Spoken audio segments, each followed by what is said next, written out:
উম্মতি আফজালুল উমাম, আমার উম্মত হইল অন্যান্য নবীর উম্মতের চাইতে বেশি মর্যাদা। বলেন সুবহানাল্লাহ। তাহলে আমরা শ্রেষ্ঠ নবীর, জোরে বলেন, শ্রেষ্ঠ নবীর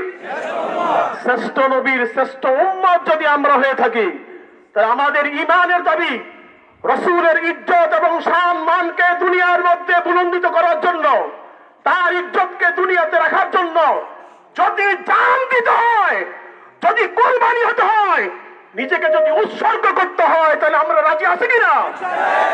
কাদিয়ানীদেরকে অমুসলিম ঘোষণা করার জন্য এই বাংলার মাটিতে যা কিছু করা দরকার আমরা সবকিছু করবো ইনশাআল্লাহ।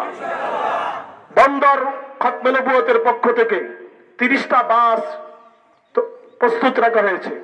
আগামীকাল বাদ ফজর এখান থেকে রওনা হবে। আমাদের নবীগঞ্জ স্টারে বাস থাকবে, অন্যান্য পয়েন্টগুলির মধ্যে বাস থাকবে।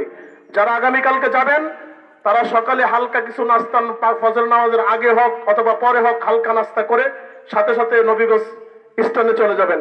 সেখান থেকে ইনশাআল্লাহ বাসের মাধ্যমে ইনশাআল্লাহ আমরা যাব নবীর ইজ্জতকে সমুন্নত করার জন্য।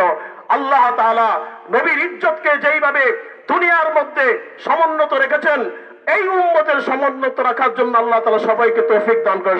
আমিন। ওয়া আখিরু দাওয়ানা আলহামদুলিল্লাহি রাব্বিল আলামিন।